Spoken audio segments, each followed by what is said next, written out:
প্রিয় শিক্ষার্থীরা, সবাই কেমন আছো? আশা করি আল্লাহর অশেষ রহমতে তোমরা সবাই ভালো আছো, সুস্থ আছো। তোমাদের দিন অন্য দিনের মতোই খুব ভালো যাচ্ছে। তো চলে আসলাম আজকে আমরা আরেকটি নতুন ভিডিওতে, অর্থাৎ আরেকটি নতুন ক্লাসে। আজকে আমরা আলোচনা করব যে কিভাবে তুমি HTML ডকুমেন্টে হাইপারলিংক করতে পারো, ছবি যুক্ত করতে পারো। তো তার আগে আমি তোমাদের একটু হাইপারলিংক এবং ছবি যুক্ত করার একটু প্রাথমিক ধারণাটা দিয়ে নিই। HTML ডকুমেন্টে আমরা যদি কোনো তথ্যচিত্র মানে চিত্র নির্ভর যদি কোনো তথ্য দিতে চাই, সেক্ষেত্রে আমাদের ইমেজ ট্যাগ ব্যবহার করতে হয়। এই ইমেজ ট্যাগটা কিভাবে ব্যবহার করা যায় সেটা নিয়ে আজকে আমরা আলোচনা করব। এবং এর সাথে আরেকটা জিনিস, আরেকটা খুব ইম্পর্টেন্ট জিনিস, সেটা হচ্ছে যে হাইপারলিংক, অর্থাৎ HTML ডকুমেন্টে আমরা কিভাবে হাইপারলিংক করতে পারি। হাইপারলিংক জিনিসটা কি? হাইপারলিংক হচ্ছে যে একটা ওয়েবসাইটের বিভিন্ন তথ্যাবলীর মধ্যে যে ভার্চুয়াল সংযোগ স্থাপন করা হয়, অর্থাৎ একটা তথ্যের সাথে তুমি আরেকটা তথ্য কানেক্ট করবা, তারপর আরেকটা তথ্যের সাথে আরেকটা তথ্য কানেক্ট করবা। আমি যদি উদাহরণ হিসেবে তোমাদের বলি, যে ধরো যে তুমি ফেসবুকে আছো, ফেসবুকে তুমি হোম পেজ থেকে প্রোফাইলে যেতে যাচ্ছ, তার মানে হোম পেজের সাথে প্রোফাইল পেজের একটা লিঙ্ক না থাকলে তুমি সেখানে যেতে পারবে না। তো এই জিনিসগুলো কিভাবে করে মূলত আজকে আমাদের ভিডিওতে সেই বিষয়গুলো নিয়ে আলোচনা করব। তো ঠিক আছে বন্ধুরা, চলে আসো আমাদের আমাদের ক্লাসে, এবং ডিসপ্লের দিকে এক নজরে তাকিয়ে থাকবে, এদিক ওদিক নাড়বে না মাথা, দেখবে যে খুব সুন্দরভাবে জিনিসটা তোমরা শিখতে পারছো। তো যাই হোক, তোমাদের ক্লাসে শুভকামনা জানিয়ে আজকে শুরু করছি আজকে নতুন ক্লাসটি।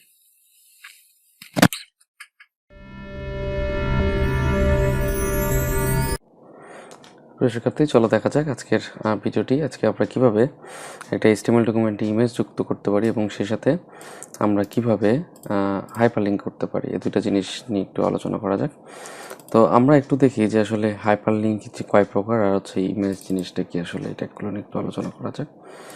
তো ইমেজ অর্থাৎ HTML ডকুমেন্টে যখন আমরা কোনো ছবি যুক্ত করব, তখন যে ট্যাগটা ব্যবহার করা হবে সেই ট্যাগের নাম হচ্ছে ইমেজ ট্যাগ। তো ইমেজ ট্যাগটা হচ্ছে একটা এমটি ট্যাগ, এটা একটা ওপেনিং ট্যাগ আছে কিন্তু কোনো ক্লোজিং ট্যাগ নেই। আর এই ইমেজ ট্যাগের কিছু অ্যাট্রিবিউট সম্পর্কে আমাদের জানা দরকার। অ্যাট্রিবিউটগুলো হচ্ছে, একটা অ্যাট্রিবিউটের নাম হচ্ছে সোর্স, SRC, এটা হচ্ছে ছবির উৎসটা প্রকাশ করে। আমাদের ইন্টারমিডিয়েট ICT পরীক্ষায় যে প্রশ্নটা আছে সেটা হচ্ছে যে ইমেজ ট্যাগ কি ব্যাখ্যা করো, এই ধরনের প্রশ্নগুলো আসে।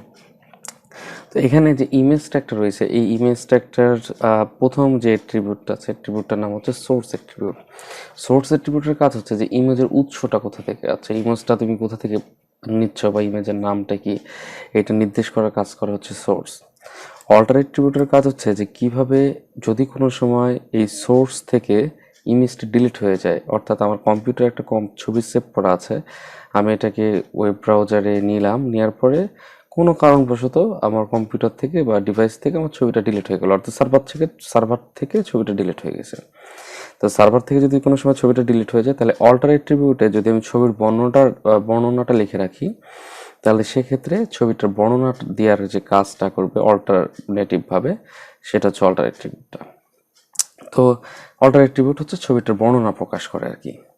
ওয়াইড, ছবিটার প্রস্থটা আসলে কতটুকু হবে সেটা নির্ধারণ করার কাজ করে ওয়াইড। হাইট, ছবিটার উচ্চতাটা, আমরা জানি ছবিটার দৈর্ঘ্য এবং প্রস্থ আছে, তো এই উচ্চতাটা নির্ধারণ করার কাজ করবো হচ্ছে হাইট। তো আমরা একটা এক্সাম্পল হিসেবে যদি দেখি, যে এখানে যখন আমরা ছবি যুক্ত করতে যাব, তখন এরকম একটা ইমেজ ট্যাগ প্রথমে ব্যবহার করতে হবে। এই ইমেজ ট্যাগের সাথে একটা অ্যাট্রিবিউট আসবে সোর্স, সোর্সের ভিতরে আমাদের ছবিটার নাম, সে নামটা বসবে। দেন ছবিটার ফরম্যাট, আমরা এখানে অনেকগুলো ফরম্যাট থাকতে পারে, জেপিজি থাকতে পারে, জেপিইজি থাকতে পারে, তারপর পিএনজি থাকতে পারে, গিফ, জিআইএফ থাকতে পারে, এই ধরনের ফরম্যাটগুলো থাকতে পারে। অল্টার অ্যাট্রিবিউটে যে ছবিটার একটু বর্ণনা দিয়ে দিচ্ছে, যে গার্ল ইন এ জ্যাকেট, এই টাইপের কিছু একটা থাকতে পারে। ওয়াইড, ছবিটির প্রস্থটা কতটুকু এটা নির্ধারণ করতেছে, আর হাইট হচ্ছে ছবিটার উচ্চতা কতটুকু। তো আমাদের যে জায়গায় ছবি যুক্ত করতে বলবে, আমরা জাস্ট খালি ছবিটা যদি এখানে এইটুক ট্যাগটা বসাই দেই, তাহলে আমার সেখানে ছবিটা যুক্ত হয়ে যাবে। আমাদের এই HTML ডকুমেন্টে এই ছবিটাকে অনেক সময় টেবিলে যুক্ত করতে বলে, অনেক সময় আমাদের লিস্টে যুক্ত করতে বলে, অনেক সময় দেখা গেলো এমনি যুক্ত করতে বলে যে এই HTML ট্যাগটা কি ব্যাখ্যা করো, ব্যাখ্যা করার জন্য আসলে কি করতে হবে তোমার, এই ধরনের প্রশ্নগুলো কিন্তু আমরা প্রায়ই দেখি। তো আজকে আমরা একটু প্র্যাকটিক্যালি দেখি যে কিভাবে একটা HTML ডকুমেন্টে তুমি ইমেজ যুক্ত করতে পারো। তো আমি তোমার সুবিধার জন্য আমি এখানে আগে থেকে একটা ছবি নিয়ে রাখছি, এবং ছবিটার নাম হচ্ছে কলেজ। দেখো এখানে ছবিটার আমরা যদি একটু দেখি, এই ছবিটার নাম হচ্ছে কলেজ। এই কলেজ ছবিটাকে আমরা সংযুক্ত করতে চাচ্ছি HTML ডকুমেন্টের সাহায্যে। তাহলে এই কলেজটাকে আমরা যদি HTML ডকুমেন্টের সাথে যুক্ত করতে চাই, তাহলে সেক্ষেত্রে আমি কি লিখতে হবে? আমি একটা এক্সাম্পল হিসেবে কোডও দিয়ে রাখছি এখানে। তো এই এক্সাম্পলটা কোডটা একটু দেখি ভালোভাবে, তোমার সুবিধার জন্য আমি একটু জুম করে দিই। আমার এখানে আর কোনো সোর্স নেই, আমি জাস্ট খালি ছবিটা যুক্ত করবো, আর কোনো কিছু না। এখানে আমার হেডিংও থাকতে বলে, যেমন ঢাকা বোর্ডে একটা প্রশ্ন আসছে, আমি ভিডিও ডিসক্রিপশনে এটা নিয়ে নেক্সট ক্লাস আলোচনা করব, নেক্সট ভিডিওতে তোমরা এটা দেখবা। সেটা হচ্ছে কি যে এখানে বলতেছে কি যে ইমেজ সোর্স, এই যে সোর্সটা আছে, এই এই ছবিটার উপরে একটা হেডিং থাকবে আর নিচে থাকবে একটা হাইপারলিংক, অর্থাৎ 3টা টপিকস নিয়ে একটা সৃজনশীল প্রশ্ন তৈরি করে আর কি। তো এখানে যে ইমেজ সোর্সটা আছে, এই সোর্সটা নিয়ে আমরা আমি জাস্ট খালি এখানে বডি পার্টটা শুরু করছি। আমরা জানি HTML এর পরে হেড বসে, আমি এখানে হেড টেড কিছুই দিই না, আমি জাস্ট খালি একটু দেখানোর জন্য, শর্ট ওয়েতে আমি তোমাদের একটু দেখানোর জন্য চেষ্টা করতেছি। তো এখানে ইমেজ সোর্স বসতেছে, তারপর হচ্ছে কলেজ। তো আমি এখানে ইমেজ সোর্স হিসেবে তোমার এটাই করি, ইমেজ সোর্স হিসেবে যে কলেজের নামটা, এই নামটা আমি এখানে দিয়ে দিয়েছি কলেজ। আর আমার ছবির টাইপটা হচ্ছে জেপিজি টাইপ, এখানে জেপিজি টাইপটা দিয়ে দিয়েছি। ছবিটার একটু ওয়াইড নির্ধারণ করে দিয়েছি 300, হাইট নির্ধারণ করে দিয়েছি 100, এবং অল্টারনেটিভ হিসেবে লিখে দিয়েছি কলেজ ইমেজ। আচ্ছা, আমরা যদি এখন এটাকে একটু সেভ করি, দেখো আমি এটা সেভ করতেছি, ডেস্কটপে সেভ করব।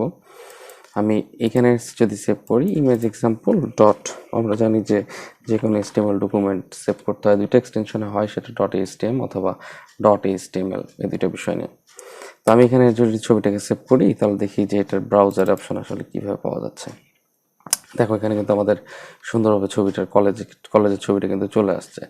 আচ্ছা, আমি যদি এখানে একটু পরিবর্তন করতে চাই, আমি এখানে হোয়াইটটা বাড়াই দিলাম, হোয়াইটটা আমি দিয়ে দিলাম ধরো 1000, আর হাইটটা দিয়ে দিলাম 500। সেক্ষেত্রে আসলে আমার ছবিটার কি পরিবর্তন হয় আমরা যদি একটু দেখি, এটা রিফ্রেশ দেখে না, আরে বাপরে বিশাল বড় ছবি হয়ে গেছে। অর্থাৎ ছবির হাইট এবং ওয়াইডের উপর নির্ভর করে আমার ছবিটার সাইজটা কিন্তু আমাদের আপ ডাউন করতেছে। তো এই জিনিসগুলো আমরা খেয়াল করবো যে কীভাবে একটা HTML ডকুমেন্টে এই ছবিগুলো আমরা সংযুক্ত করতে পারি বা ছবিগুলো সংযুক্ত করা যায়। তো চমৎকার একটা বিষয় শিখলাম, এই ছবির সাথে আমাদের হেডিংও যুক্ত থাকতে পারে, হাইপারলিঙ্কও করা থাকতে পারে, আমাদের যে কোনো টপিক্সের সাথে দিয়ে দিতে পারে। তো সেই জিনিসটা একটু মনোযোগ সহকারে করলেই আমরা কিন্তু এই ইমেজ ট্যাগের ব্যবহারটা করতে পারবো। আচ্ছা, তাহলে ইমেজ ট্যাগটা কি আমরা শিখলাম। এই রিলেটেড যা প্রশ্নগুলো আছে আমি অবশ্যই ভিডিও ডিসক্রিপশনে দিয়ে দেবো, এখান থেকে তোমরা এই রিলেটেড যে টপিক্সটা আছে সেটা তোমরা একটু খেয়াল করে নিও, তাহলে এটা তোমাদের ইমেজ ট্যাগের আর কোনো সমস্যা হবে না আশা করি। আচ্ছা, এরপর আরেকটি ট্যাগ নিয়ে আমি আলোচনা করবো আজকে, সেটা হচ্ছে হাইপারলিঙ্ক। তো হাইপারলিঙ্ক জিনিসটাকে একটু যদি ভালোভাবে খেয়াল করি, হাইপারলিঙ্ক হচ্ছে যে একটা ওয়েবসাইটের বিভিন্ন তথ্যাবলীর মধ্যে যে ভার্চুয়াল সংযোগটি স্থাপন করা হয়, অর্থাৎ একটা তথ্যের সাথে অন্য একটা তথ্য কিভাবে স্থাপন করা যায় সেটাকে বলা হচ্ছে হাইপারলিঙ্ক। তো হাইপারলিঙ্ককে আমরা দুই ভাগে ভাগ করি, একটা হচ্ছে ইন্টারনাল হাইপারলিঙ্ক এবং আরেকটা হচ্ছে এক্সটার্নাল হাইপারলিঙ্ক। তো হাইপারলিঙ্ক জিনিসটাকে একবারে যদি আমি উদাহরণ হিসেবে তোমাদের দেখাই, তাহলে আশা করি এটার কোনো প্রবলেম হবে না। তো ইন্টারনাল হাইপারলিঙ্ক হচ্ছে যখন তোমার নিজস্ব তথ্যগুলো থাকবে, অর্থাৎ তুমি একটা ওয়েবসাইট তৈরি করতেছো, তোমার অনেকগুলো ওয়েব পেজ আছে, একটার সাথে একটা তুমি লিঙ্ক করতে যাচ্ছ, তো তখন যেটা ব্যবহার করা হবে সেটা হচ্ছে ইন্টারনাল হাইপারলিঙ্ক। আর এক্সটার্নাল হাইপারলিঙ্ক হচ্ছে তুমি তোমার ওয়েব পেজে আছো, বাট তুমি অন্য কোনো একটা ওয়েবসাইটের তথ্যকে অ্যাড করতে যাচ্ছ। তো এই ধরনের যে লিঙ্কটা আছে সেই লিঙ্কটাকে বলা হচ্ছে ইন্টারনাল হাইপারলিঙ্ক। তাহলে এই ধরনটাকে বলা হচ্ছে এক্সটার্নাল হাইপারলিঙ্ক, যেটা তুমি নিজে থেকে বাইরেরটাই ব্যবহার করতেছো। আর ইন্টারনালটা হচ্ছে তোমার নিজস্ব যে ওয়েবসাইটগুলো আছে সেটার ভিতরে। তো এর এক্সাম্পল হিসেবে যদি আমরা দেখি, তো এই ট্যাগটা ব্যবহার করার জন্য আমাদের যে ট্যাগটা ইউজ করতে হয় হাইপারলিঙ্কের জন্য, সেটার নাম হচ্ছে এ ট্যাগ। আর এটার একটা অ্যাট্রিবিউট আছে, অ্যাট্রিবিউটের নাম হচ্ছে হাইপারলিঙ্ক রেফারেন্স।